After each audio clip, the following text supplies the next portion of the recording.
Ladies and gentlemen, it's week one. We're here. We have made it. Finally, summer vacation. Well, for most of us anyway, we never had a summer vacation because we're adults and we work year round. But summer vacation is over and it is officially HBCU football season. Week one gets into full swing this week. So welcome to this edition, the special 2025 preview edition of the MEAC More with you. Can y'all hold on? Testing. 1, 2, 3, 4. Testing. Okay, I don't know what's going on with my mic, but we're going to get through this. But welcome to the newest edition of the MEAC More with your boy, Chris Stevens. Hopefully you all are doing well out there. Once again, Labor Day weekend is upon us. As you can see, I'm wearing a hoodie because it is literally 70 degrees in Wilmington, Delaware. I finally get to give my AC and my fan a rest, but I don't have to turn my heat on yet. So perfect time of year for me. Hopefully it's a perfect time of year for you. So the MEAC and More, if you are new, this is our HBCU sports podcast where I, Chris Stevens, cover the Mid-Eastern Athletic Conference and the more part for football season, which includes North Carolina A&T, Hampton, and Tennessee State. And we're going to preview every team in the MEAC for football and more for this episode. But we got our first official sponsor. I mean, we've always had sponsors. I mean, Kim Rashad has always told us to sponsor ourselves, quite obviously. But the newest sponsor this week is Rock Solid Contracting out of Wilmington, Delaware.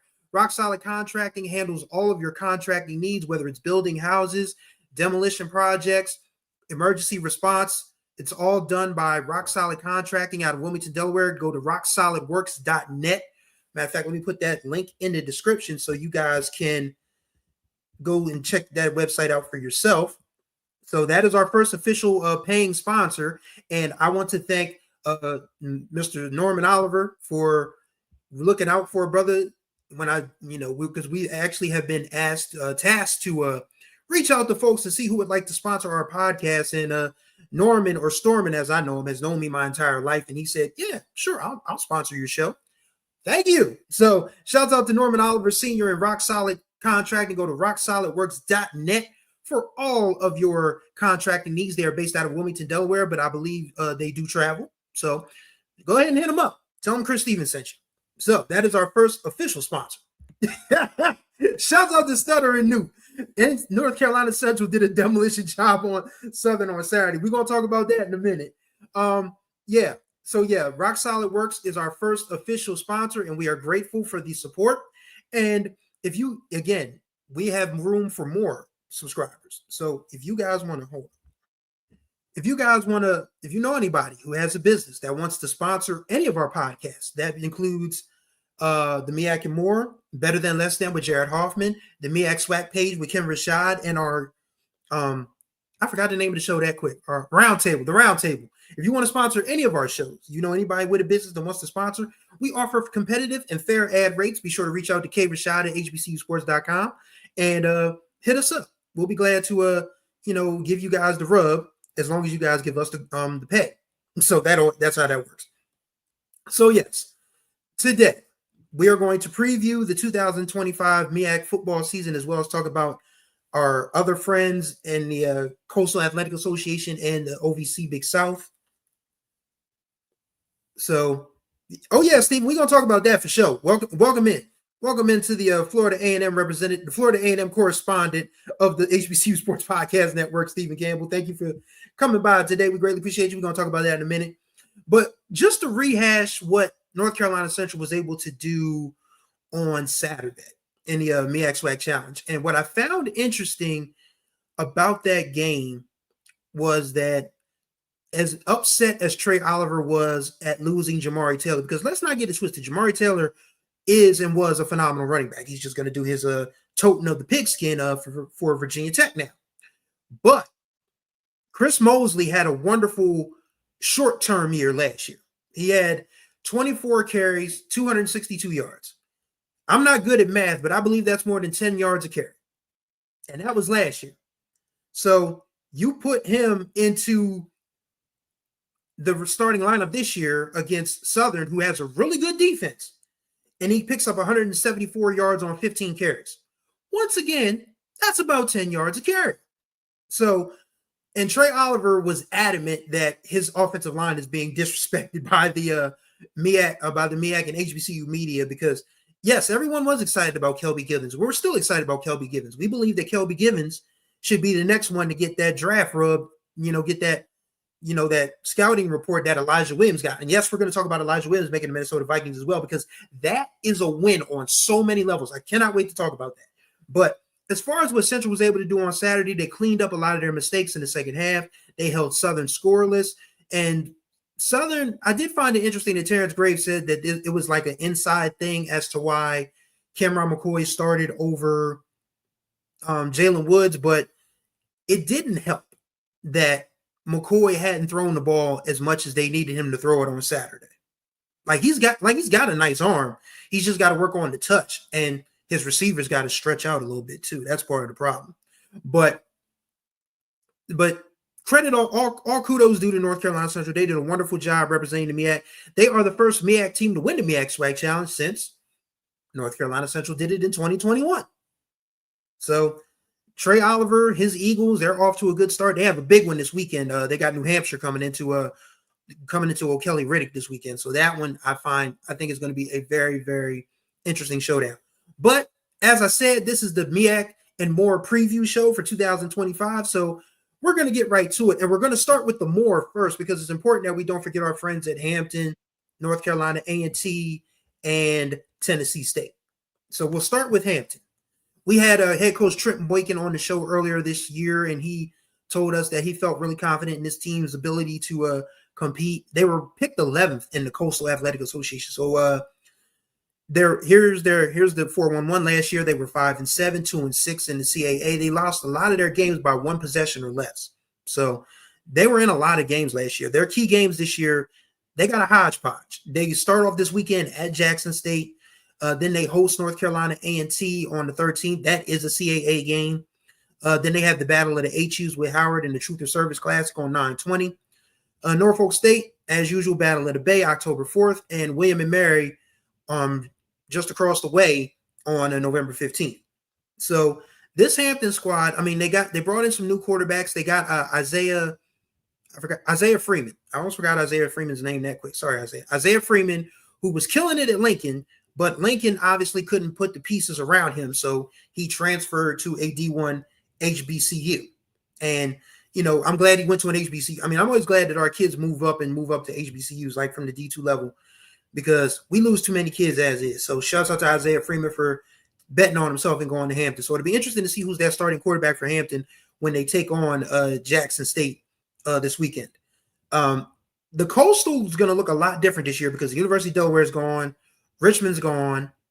Actually, William and Mary is gone too, so that's not even a conference game. But, those three left, but you still have Villanova, you still have New Hampshire, you still have Maine, you still have Rhode Island.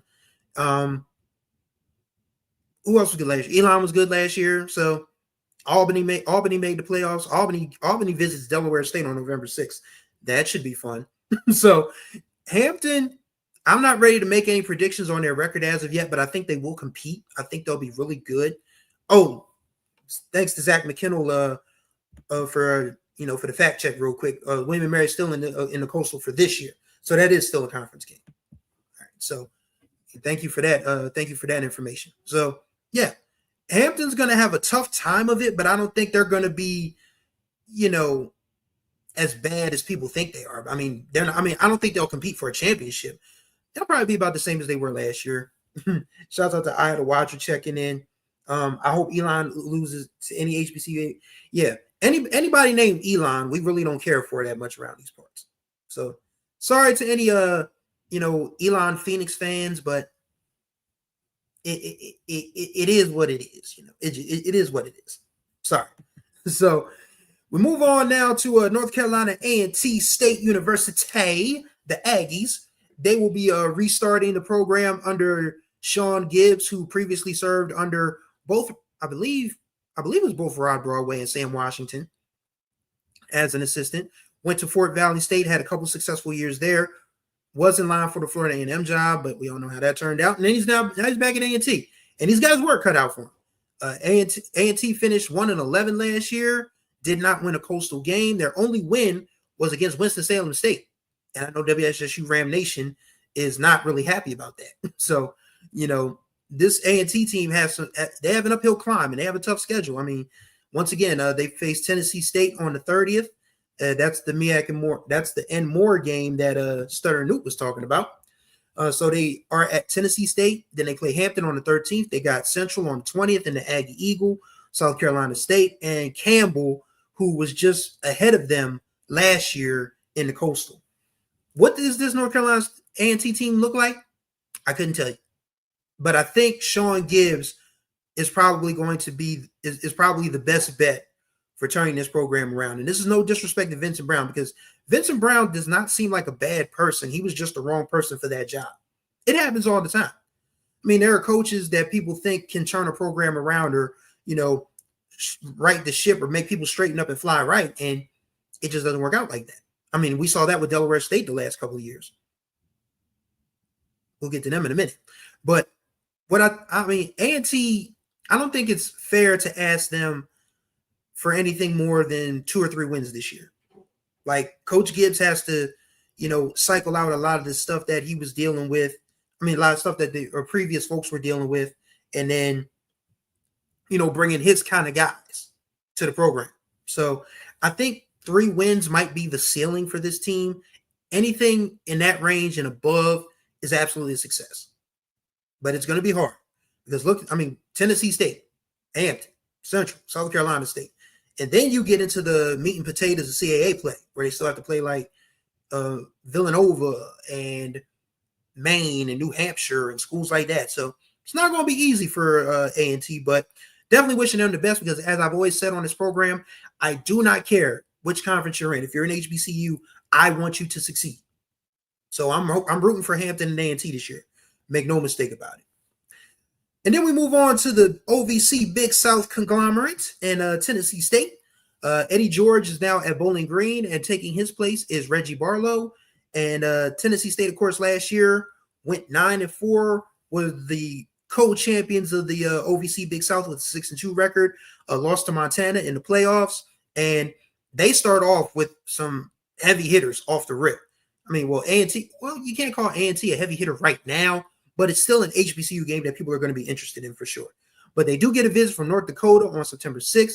Then they have the I forget the name of that classic with Alabama A&M, but I know it's a classic.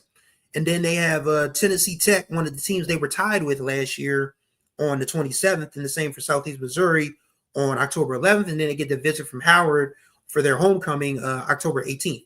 And Tennessee State lost a lot.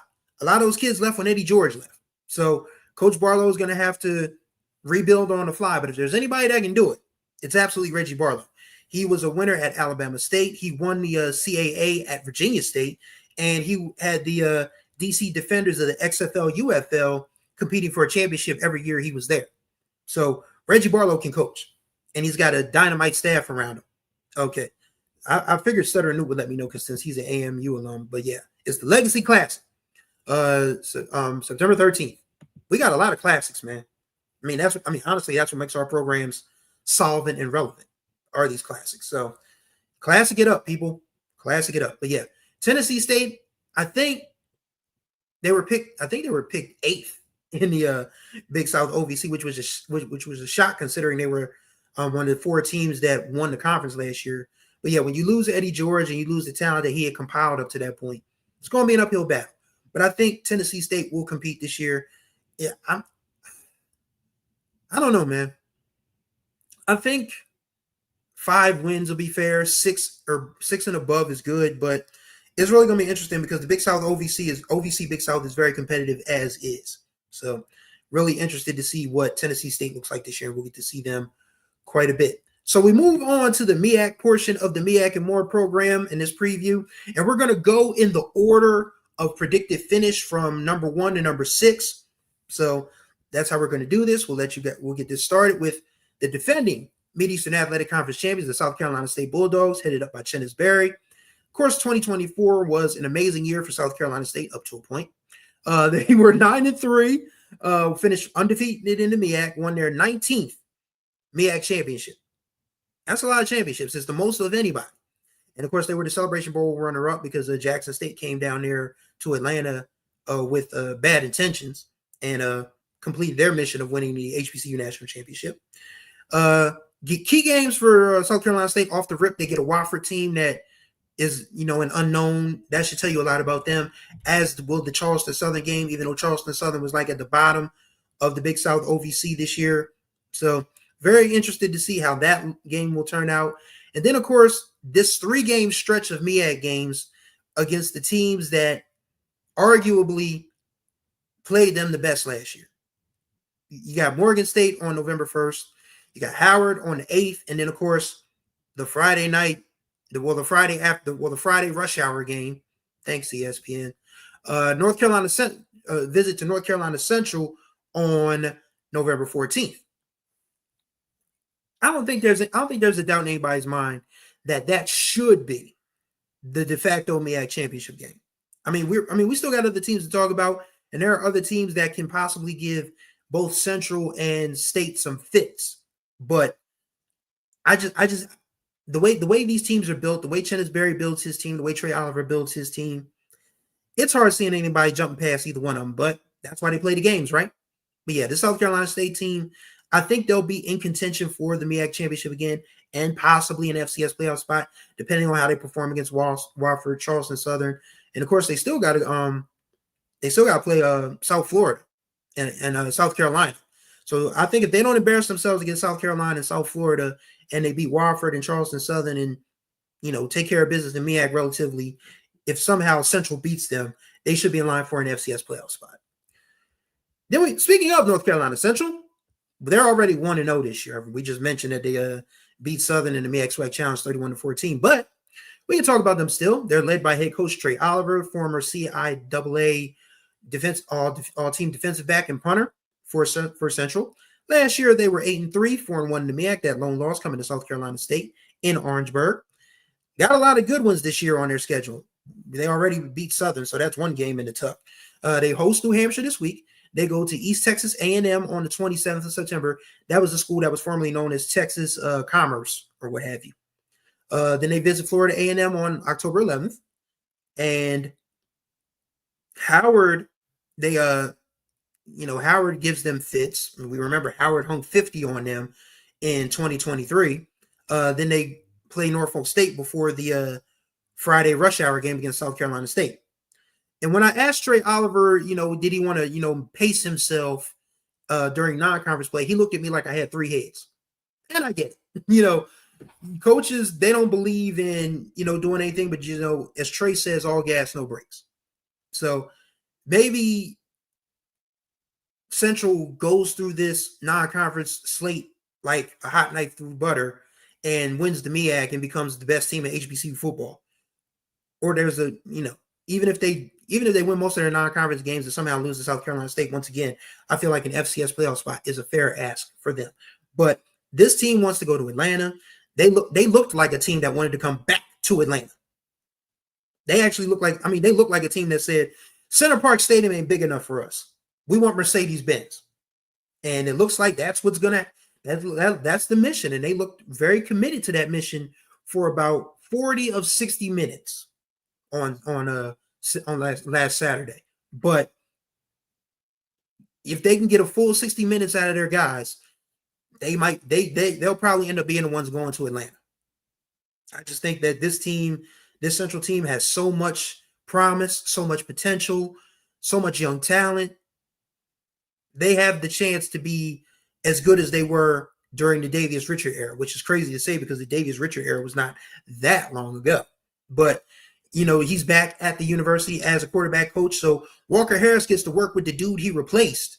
And that's a nice piece of continuation right there. It doesn't get much better than learning from a dude who was probably one of the best quarterbacks in the country during his time in North Carolina Central.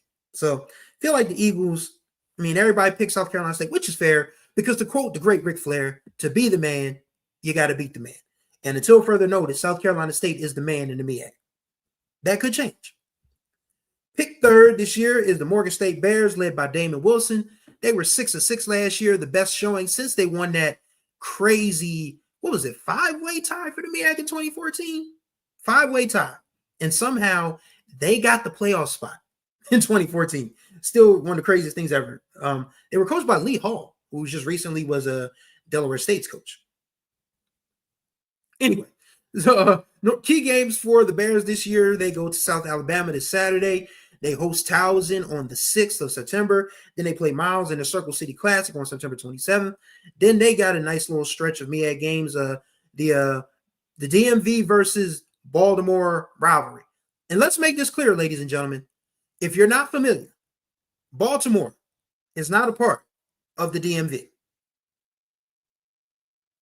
In case you didn't notice, those two like to keep their lives completely separate. So don't say, oh, this is the battle of the DMV. It's not the battle of the DMV.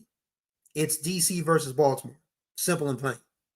And then, of course, they close the season against North Carolina Central on the 22nd. I mean, they play South Carolina State on November 1st. And Morgan State has a lot to the preseason offensive and defensive player of the year. They got a healthy quarterback this time around. So they got, I mean, it's not fair to say championship or bust, but this is a Morgan State team that needs to take at least one more step. And I think they have the talent to take one more step, but it really depends on how Central and South Carolina State end up. I have my own thoughts and feelings about Stephen A. and the maybe I'll tell you guys how I feel about the whole first take thing later on in this show. But yeah, the DMV and Baltimore are two separate entities. They're two separate cultures. I went to Delaware State. I knew people from DC, Maryland, and Virginia, and I knew people from Baltimore. They are not the same. They are not the same. So don't call this the battle of the DMV unless you want to get cussed out in two different languages. just saying. White collar versus blue collar. Howard versus Morgan. That's a fair assessment. That is a fair assessment. All right, number 4 in the MEAC preseason polls was Michael Vick and the Norfolk State Spartans. Of course, this is Michael Vick's first go-round as a head coach. The Spartans were 4-8 last year, 2-3 in the MEAC under Ken Rashad's friend Dawson Odoms. And their key games this year, right off the rip, Michael Vick makes his debut on television, the ESPN family of networks against Towson on this coming Thursday, August 28th. They have South Carolina State on the 25th. Then, of course, the Delaware State game at Lincoln Financial Field on October 30th, and then North Carolina Central on November 8th. I'm just interested to see how Mike Vick approaches being a head coach for the first time. Because one thing I got to say about Coach Vick and Deshaun Jackson before I go any further is I was a part of the media scrum for the first MEAC coaches conferences of the year. Both of those guys showed up early. Both of those guys were early. Both of those guys were there before their scheduled times. So they're taking this seriously. Like Mike Vick was sitting there listening to, everybody. Listening to everybody speak, everybody ask questions and different things. And then when it was his time to talk, him and Deshaun both, they were very thoughtful. They weren't, dismissive. They're legit taking this seriously. So that's a bonus. That is a bonus. So yeah, this Spartans team, they returned a few pieces. They got running back Kayvon King, who was one of the best in the conference in all of HBCU football last year. And, they got a lot of returning pieces on defense. The quarterback situation is going to be key because Otto Coons is back. There was a young man that Vic talked about in the, presser that I completely forgot his name. I'm blanking on his name right now, but it'll be interesting to see what this Norfolk State team looks like out of the gate, because Towson is one of those teams that HBCUs can beat. Wouldn't say should beat, but can beat. And if Mike Vick can pull that one off, then Norfolk State should be very, very excited. But the true tell will be MEAC play. And then, of course, they play Hampton on, I don't know why I didn't include the Battle of the Bay on here, but yeah, they play Hampton on October 4th. So that's going to be a game that's going to turn out to 7-5-7. Make no mistake about it. If you don't have a ticket for that one already, USOL. I can guarantee you that, because Hampton is hosting this year. So it's at Armstrong Stadium, which isn't as big as Dick Price Stadium. Pause. So just you got to be if you didn't get a ticket yet, you just going to be watching that thing on ESPN Plus. That's really the bottom line. So what this Norfolk State team looks like, I think 4 wins is a fair ask again, because they still got the Labor Day Classic with Virginia State, who they should beat. Even though I know the young man who is starting for quarterback at Virginia State. I'll tell you a story about him later on in the broadcast. It's a funny story. But yeah. So Norfolk State picked 4th in the MEAC. Then we move on to number 5, and that is Larry Scott's Howard Bison. After winning the MEAC in 2023, they fell off a cliff in 2024, finishing 4-8 overall, 1-4 in the MEAC, and they have an action-packed schedule.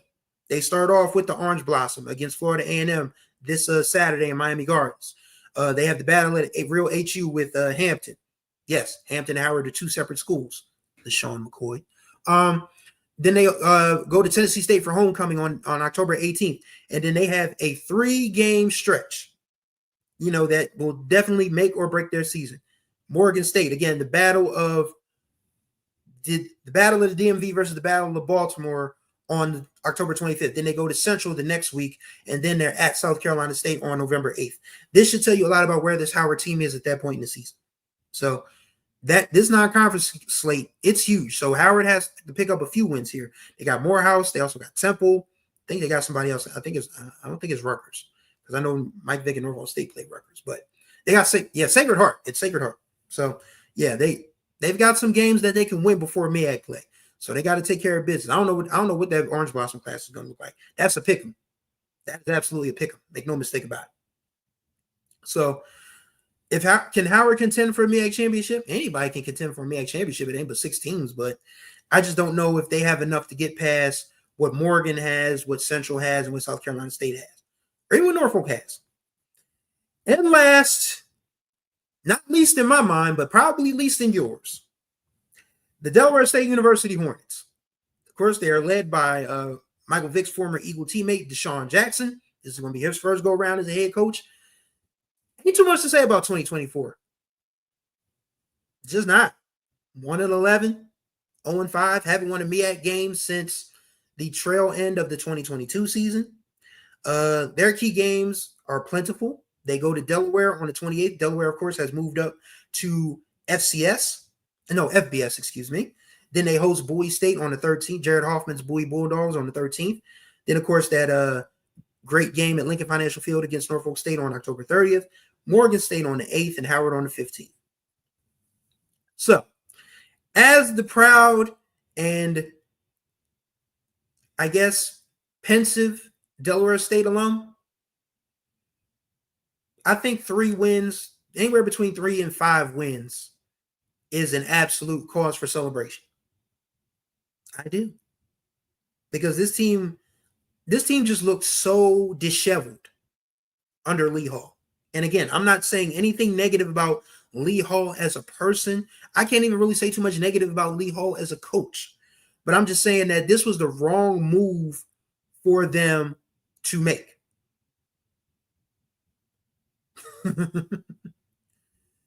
Stephen Campbell said, a 4-8 team is a pick 'em against FAMU. Stop drinking that MEAC Kool-Aid. We beat the MEAC champ last year, and FAMU recruiting is still top notch. I haven't had a chance to see. But we'll all be watching on Saturday. Make no mistake about it. We will all be watching on Saturday. Deshaun Jackson's coordinator is Naima Washington. I believe that's the same Naima Washington who was a coordinator at Bowie State, if I'm not mistaken. There might be a different in Washington, but yes. TMB. I ain't forget. Whenever Hampton's in the building, there's a different standard sitting right next to the Howard coach. That's a damn shame. That's a damn disgrace. That's all I got to say about that. Damascus Luton with a great question. Do you think the MEAC should add at least 4 more football schools to then have a MEAC championship?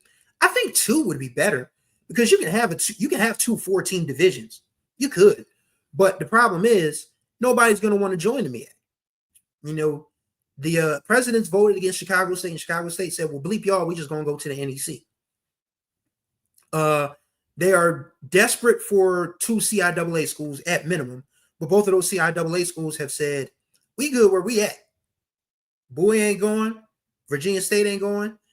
according to what I'm told, Fayetteville State is a North Carolina specific special school or whatever, so they can't go. So where these 2 to 4 teams the MEAC are going to get them from remains to be seen. That is a mystery unto itself. But I think it's a fair ask that this team wins more. I mean, you got to win more than one game, obviously. But if you can win 3 or 4, maybe, Zach says, as a Delaware State guy, how do you feel about the increased expectations? People predicted 6 or 7 wins for y'all this year. Hey, I said it. If this DSU football team has a winning record, I will find a way to get this very Delaware State Hornet logo that is on my screen tattooed somewhere on my body. Probably on my arms, because that's the only safe place to really put it, to be honest with you. So, I mean, 6 or 7 wins would be heavenly, but I think between 3 and 5 is a better, realistic prediction, because you got to think they should beat Bowie. I don't know what Albany looks like this year, because that's Deshaun Jackson's first home game against Albany on September 6th. They got a stretch of Northeast Conference games against St. Francis, which of course is transitioned into D3. They go back to Sacred Heart. No, they don't go back to Sacred Heart. They play Wagner and they play Monmouth, and they have Division II Southern Connecticut State for homecoming. So out of those 5, I think 3 or 4 wins is a fair ask. After that, they got to win a MEAC game. I don't know what MEAC game they're going to win, because I like Morgan State a lot. I like Central and South Carolina State bunches. Howard and Norfolk State, that might be, that 3-game stretch between Norfolk State, Morgan State, and Howard, that's probably going to be their best chance to win a MEAC game, somewhere in there. And if they can do that, as well as take care of their non-conference schedule, then we can feel confident about the direction of Delaware State football. So I'm going to answer your question with an answer, Ellis. What do you mean Fayetteville State can't go? Ida Watcher says that Fayetteville State is a NB Promise school. I guess that's a North Carolina NC Promise school, which is like a North Carolina specific thing, and their tuition is capped, so they can't raise tuition or anything like that. So Fayetteville State is stuck at Division II, even though they probably wouldn't consider it stuck at Division II. Those of us in the MEAC probably think they're stuck at Division II. I venture to say that Fayetteville State is probably happy in Division II. So yeah, and Lionel Williams asked a great question: who's going to join? They have rumors that Morehouse is going to join, but are they going to pay? Morehouse can pay. I mean, Morehouse has a strong alumni base, a very strong alumni base, and one that is serious about sports. So serious that they didn't want Hugh Jackson as their football coach. So, but you still probably need one more team at least to even entertain the notion of a MEAC championship game. You'd have to have, I think 8 is a fair number. Like, if you get, I don't know, if Virginia State or Boise State just decides to, drop trial and say, you know what, we're going to get this a shot, then yeah. But right now, you just got to deal with the cards you're dealt, and that's 6 teams, and the team who has the most wins out of that 5-game round robin deserves to go to Atlanta. That's how it works. Is the rule 10? Ida Watcher says, I thought the rule is 10 for a championship game. Okay, so if it is 10, then yeah, there's no way that the MEAC is going to get 4 more HBCUs to join the conference. Not at this point in time. Not the way this money game is set up, buddy. No. TMB says, is that why a lot of CIAA are in Division II, they can't move up? Marina Ked's book. Oh, by the way, have you picked up Ken Rashad's book?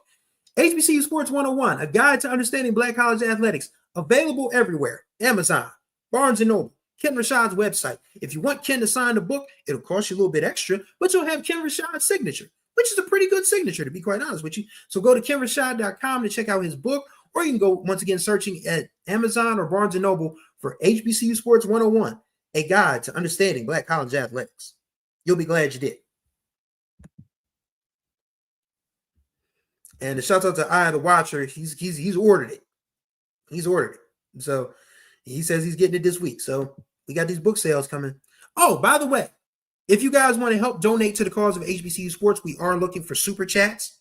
If you guys want to donate a super chat, I don't care if it's $2, $20, $2,000 if you're balling like that. I know it's hard times for a lot of folks, but I know a few folks are doing more than better.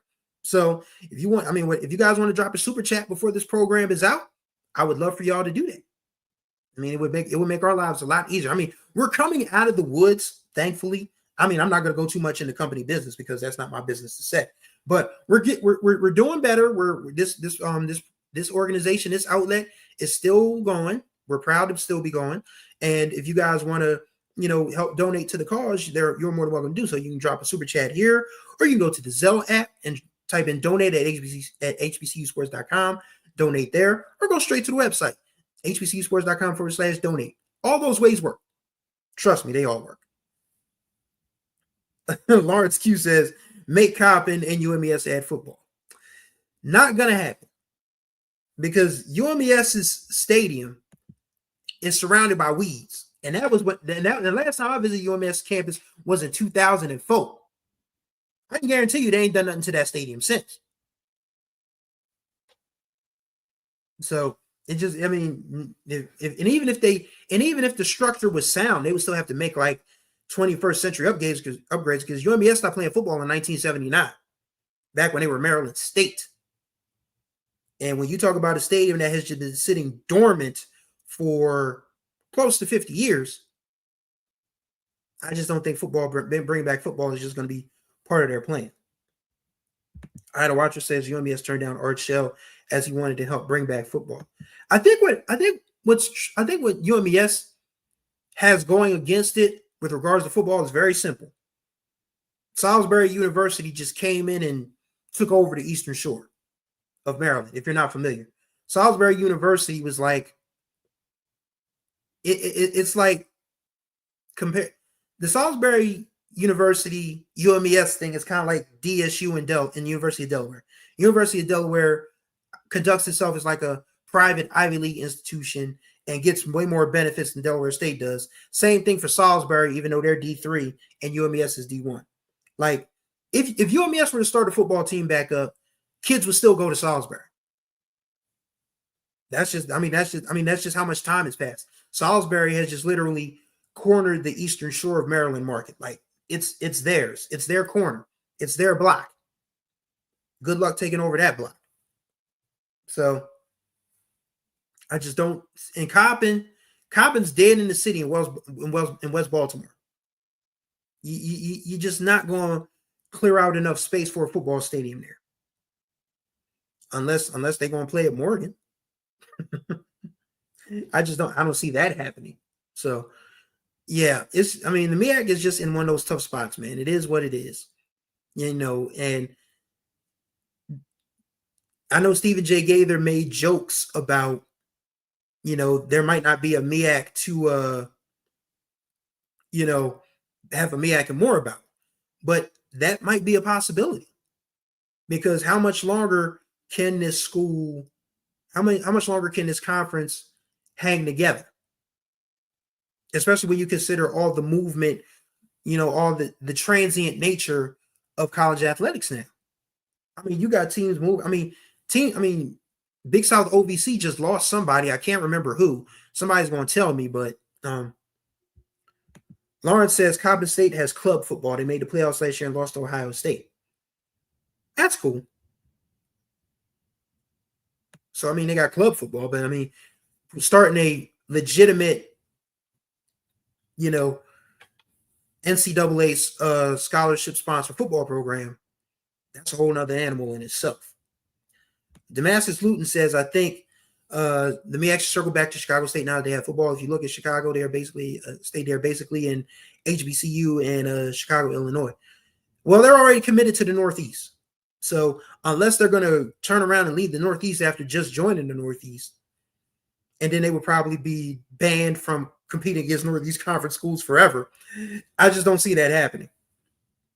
And Ida Watcher brings up a great point. Chicago State will cause travel to go up in all sports. because getting out to Chicago ain't easy. It ain't just get on a plane and get to O'Hare. Even though you probably could, but it just, there's a lot of in between stuff. Okay, Lawrence. So it's Tennessee Tech that just that's leaving the Big South OVC after this year. So there's a lot going on, with the with respect to conference realignment and all of that stuff. It's going to be hard to say if the MEAC stays together. I think honestly, the only thing keeping the MEAC together right now is the Celebration Bowl. I really do. Because everybody wants that piece of the pie, because ESPN pays the conferences $2 million each, and then they divvy that up among the schools, and it's easier to split $2 million 6 ways than it is to split it 12 ways, because of course the SWAC is double the size. So, well, actually 8. I'm sorry, because UMES and Coppin also get a cut of that as well, even though they don't have football. So. Zach asks, would the MEAC consider adding a PWI, someone like Gardner Webb?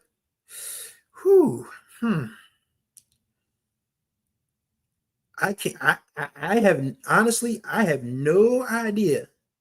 I have no idea, because there was a lot of awkwardness surrounding Shawan in the CIAA when they made it to the CIAA championship game there last year. And I mean, it was just kind of like, It was like, wow, what do we do with this? We're an HBCU conference, but we might be losing our championship to a PWI school. Like, yeah, that was an awkward situation. But luckily, I think it was Fayetteville State that beat Shawan, if I'm not mistaken. So for Shawan moved on to Conference Carolinas. So the Stutter Noob says Tennessee State to SWAC and North Carolina Central to SoCon. Yeah, I don't think that dog going to hunt, because Tennessee State has shown no inclination or interest in joining either the MEAC or the SWAC. I mean, a lot would have to change for that to happen, I think. I'll be honest with you, Amanda, and I'm sorry you missed a lot of the show, but I'm going to be here for a minute because we got a lot of stuff to talk about. But I wanted Virginia State in the MEAC too. I mean, hey, when Tiffany Dawn Sykes was hired, I actually, in an off the cuff way, just sent her an open letter through this podcast. I said, AD Sykes, congratulations on a new job. Would you be interested in joining the MEAC? I was playing around, but I would have liked Virginia State in the MEAC too. But I mean, that move up to Division I is just so much money. So much money. And our schools are struggling financially as is. So it's a hard thing to ask. I had a watcher says to Zach, I don't think Gardner Webb and others would consider the MEAC because of the leadership. That's an interesting question. Lawrence says Tennessee State and UT Martin would fit the SoCon. Adding North Carolina Central and South Carolina State, that's a top 3. Oh yes. Absolutely. That would be a top level conference. But the question is, where does that leave Norfolk State? Where does that leave South Carolina State? Oh, well, you just said that, South Carolina. Where does that leave Norfolk State, Delaware State, Howard, and Morgan State, and Coppin and UMES? Well, I mean, Howard has always, kind of sort of had a flirtation with the Patriot. I mean, there was actually a point in time that they were being considered for the Coastal. Like the Coastal wanted Howard. I think the Coastal still wants Howard. So the MEAC, man, what's that song by the Temptations? I'm standing on shaky ground. That's what the MEAC is, on shaky ground right about now. Absolutely on shaky ground. So I don't know what the future is going to look like for this conference. I mean, the MEAC and more might just have to be welcome to HBCU football with Chris Stevens. I don't know, but it's it's tough, man. It is tough. Oh gosh, Amanda, really. I want Tiffany as the MEAC commissioner. I like Commissioner Stills. Hey, Steven, man, I'm sorry. Let me go ahead and move this. Let me go ahead and move this off screen, because Steven's got a good point, because we're done talking the previews now. So let me come off the side screen. but yeah, I'm not gonna say anything negative about Commissioner Stills. I think she's a great person. I mean, I've interviewed her twice, and I find her to be very affable, very charming, very you know she's good to talk to. But I do think that the MEAC does start to need to be more proactive about things. With respect to the television and the streaming stuff, as well as adding new sports, because flag football is coming. Girls flag football is coming as a national sport, and we need to be on top of that. We absolutely need to be on top of that. Who else? Who else said it? I had a watcher said the problem with Virginia State is their small enrollment. Any increase in fees may decrease their enrollment. Oh yeah, because everybody forgets that student activity fee is a mother. Because I never forget when there was talk about Delaware State moving to Division 1A at the time, and our fees went up. And I had 2 campus jobs, and that was just like, it was tough. But if you're asking for, if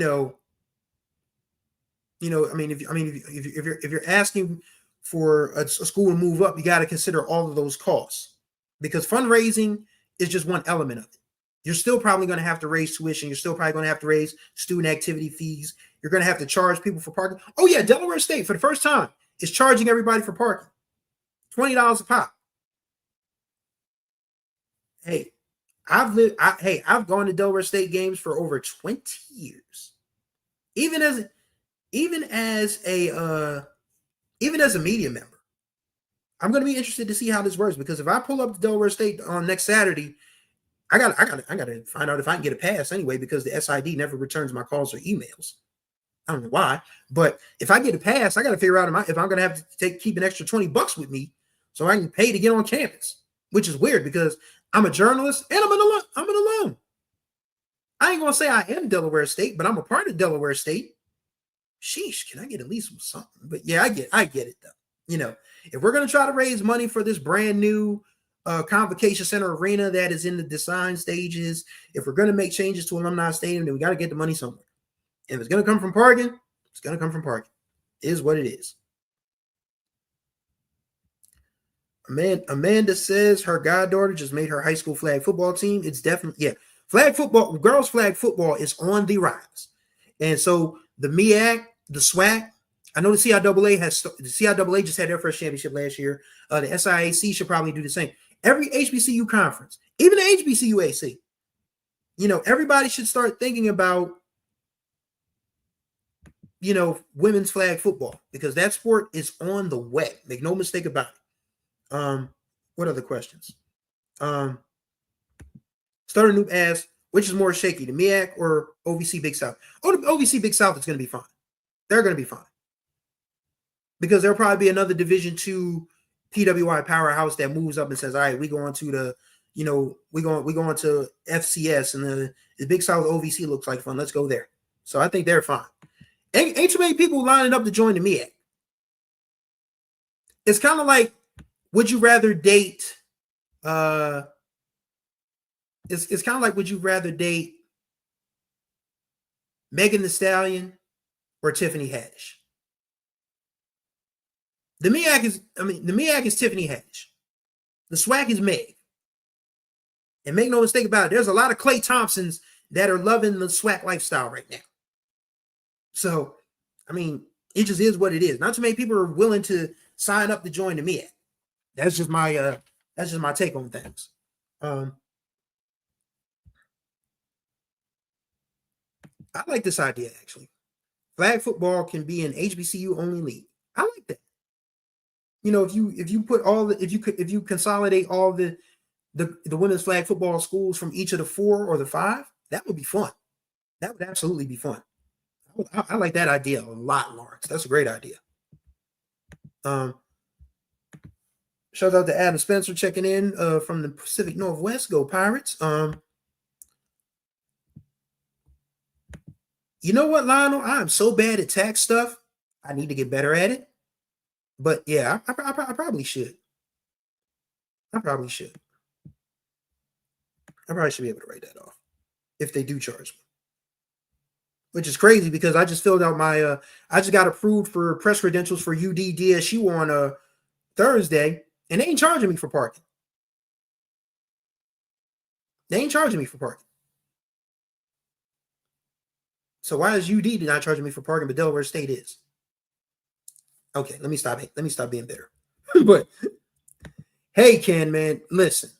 I mean, I know a lot of the gentlemen in here are married and fathers and all of that, but just put your single caps on for a second. I'm a single dude in this equation. So put your single caps on for a second. Who would you rather spend a dinner date with? Meg or Tiffany? Easy answer for me. Give me the stallion all day long, bro. All day long. And the MEAC is kind of just Tiffany Haddish at this point. Just is what it is. Amanda says eggs and tea in Greensboro are robbing folk to park for the Eagle Aggie Classic. I know it's the Aggie Eagle, but she's calling it the Eagle Aggie. I think that's probably why they moved that game to Charlotte in 2027, because they're tired of everybody just trying to outdo each other with the park and say, all right, we just don't put y'all in an NFL stadium and let y'all deal with it. So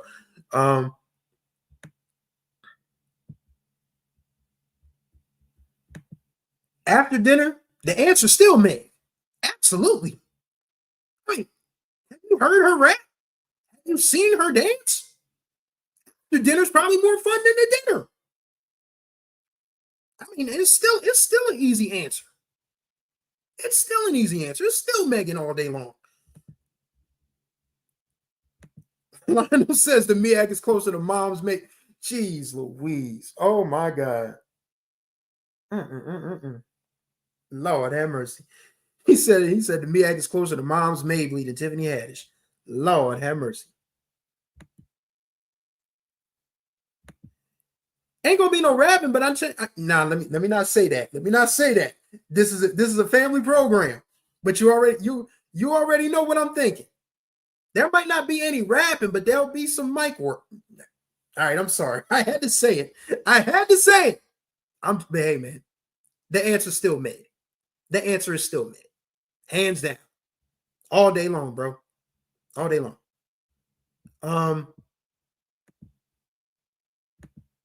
Yeah. That's why I guarantee you Klay Thompson is going to have the career year, the year of his career this year. Matter of fact, put this down as a bet for you betting people. Klay Thompson is going to lead the NBA in 3-point field goal percentage. Guaranteed. That's easy money right there.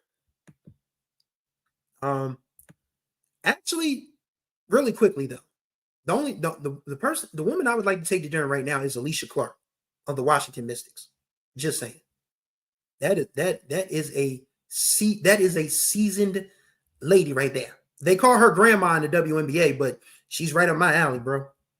So Alicia Clark, respectfully. Lawrence says you can still have two divisions of HBCU flag football. Some D2 teams will be in the major flag league, like WSSU would be in the major division flag. Yeah. This sounds like a really good idea. I mean, I hope this is a part of that whole MEAC and More joint. I mean, that MEAC. Hey, I didn't want to say it, but it was right there. It was right there on the tee. It's right there on the tee. I had to. I'm a switch hitter, so I can hit from the left side too. That was a down and in fastball. I couldn't miss it. I could not miss it. Idle Watcher says the Aggie Eagle Classic switches periodically to a neutral site game because of sponsorship from Duke Mayo and the Charlotte Sports Foundation. Yeah, that makes sense too. But yeah, at whatever point, all right. The boss man has told me to chill, so I will chill. But back to the point of all of this, the MEAC is just in a really tough spot. And we can get mad at the schools that left, but we have to be realistic about why they left. We knew Florida A&M and Bethune-Cookman were looking for, regional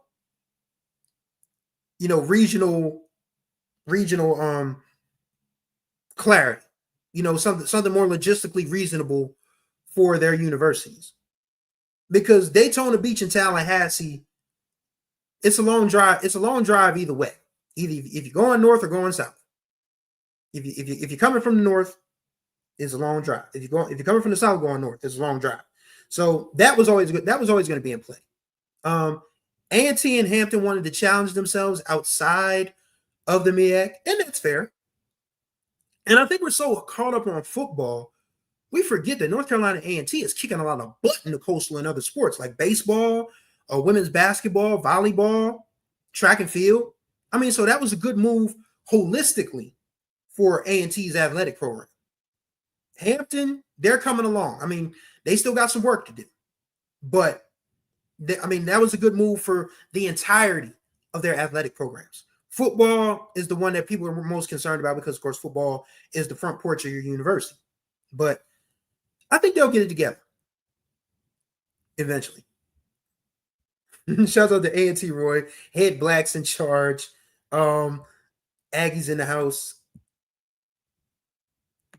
Zeno Goku Black, who got on my case about the comment, which is fair. He said, will the MEAC survive?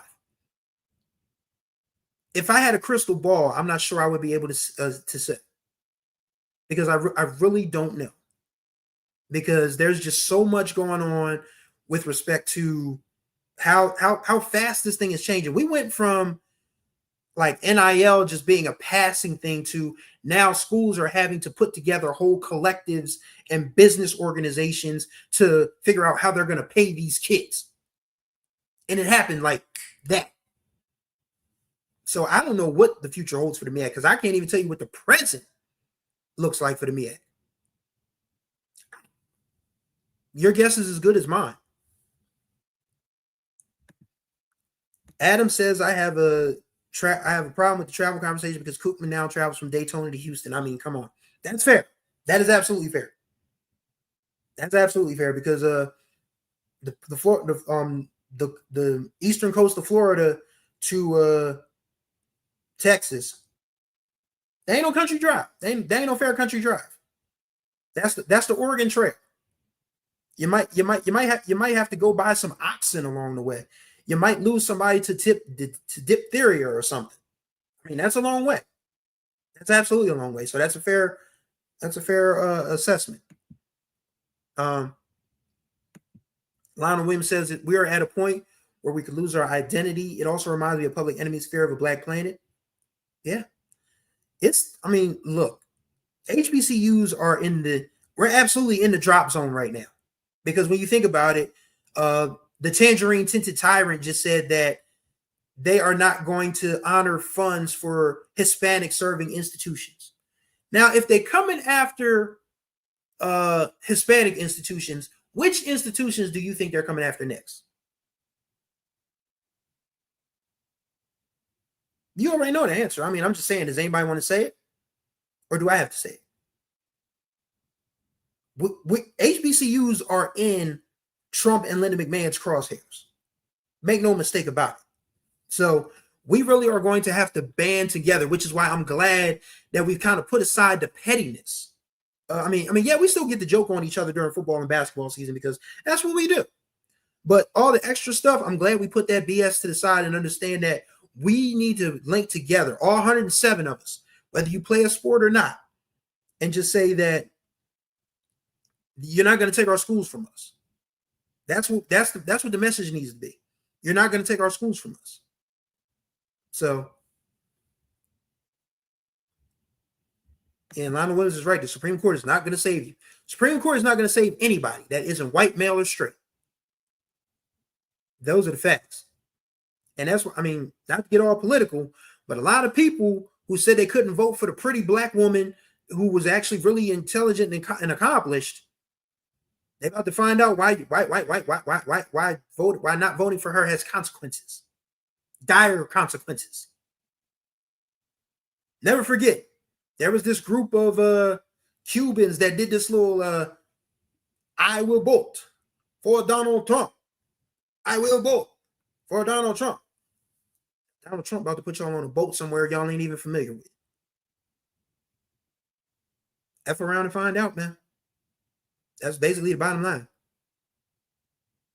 And it's so interesting, man. Like, people really, like, what white supremacy and racism have done is probably one of the most nastiest, diabolical, and cagey tricks ever. They have convinced other races that black people are the supreme enemy of the entire world. They have convinced Asians, they have convinced Eastern Indians, they have convinced Latinos that black people are taking everything from them. Not white people, black people. And we ain't got nothing. We ain't got nothing. I mean, we built this. I mean, this country was built on the backs of our labor for 400 years. And somehow we are still the enemy. We are still public enemy number one in the world because white people said, oh, wow, you know, those Negroes, they're the problem. I mean, don't look at us. I mean, don't look at us just kicking each other money under the table. Don't look at us, you know, signing these laws that say you can't do this and you can't do that. It's the black people. Blame the Negroes. And them folk fell for it, hook, line, and sinker. Unbelievable. Unbelievable. But everybody suffers, man. I mean, no one wins when the family feuds. And white people are having a blast of a time. Just, you know, watching Latinos and Asians and Eastern Indians and folks of different ethnicities just, you know, go at black people. And black people, we like, all right, we don't say we didn't warn you. And they cry. I mean, they crying on TV now. They are boo-hooing. Oh my God, my husband, he's been here 30 years. Why would you deport him? They told you they were going to do it. Project 2025. They told you they were deporting everybody. They told you they were putting women's wombs under lock and key. They told you that they were going to, you know, kill all bank regulations so these corporations can keep robbing you guys hand over fist. You were warned. You were warned. And unfortunately, as my grandmother used to say, a hard head makes a soft ass. And there's a lot of soft backsides in the United States of America right now. We told y'all, man. We told y'all what was coming. But y'all saw Kamala Harris. Y'all saw this beautiful black Eastern Indian woman married to a white man, you know, which people found to be off-putting. Why? I don't know, because who you choose to partner with is your business. And it's clear that Doug Emhoff worships the ground Kamala Harris walks on. I want Doug Emhoff's job.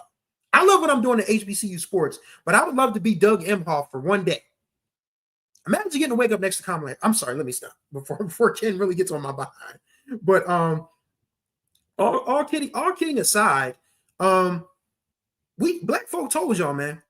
We told y'all what was coming, and y'all did not want to listen. Now you're going to have to listen.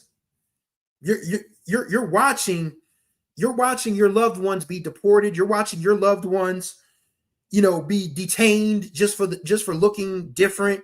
You're watching, you know, your businesses fall, your favorite shops and businesses just kaput because y'all didn't want to listen to reason.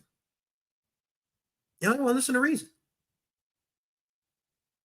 You can't now you're trying to reason with the unreasonable. Good luck. Good luck. And that's going to do it for this edition of the MEAC More with your boy Chris Stevens. Greatly appreciate y'all for watching and listening. As always, wow, we got through a whole hour. Jeez. Didn't plan to be on this long, but glad we did. We got to talk about some stuff. We got to talk about some politics. We got to talk about some stuff. And, you know, we got to talk about the 2025 football season, which is all this weekend. We're gonna be busy this weekend. I'll be at UD-DSU on Thursday. We'll be covering games this weekend as well. So be sure to go to the website, hbcusports.com. You can follow us on all sorts of social media. We are on the Musty app. That's Twitter. We're on Facebook, TikTok, Threads, Instagram, Blue Sky, all of that. Just search for HBCU Sports. If you would like to donate, be sure to go to the Zelle app and type in donate at hbcusports.com. Give us your coins there. Or you can go straight to the website, hbcusports.com/donate. We back, y'all. And we are so excited to bring you guys the 2025 HBCU football season. So stay tuned. We got some good stuff coming. So thank y'all for watching and listening. Enjoy the rest of your week. Football is here. Football is here. We are ready. So until the next time we talk, you guys take care of yourselves and each other. We gone.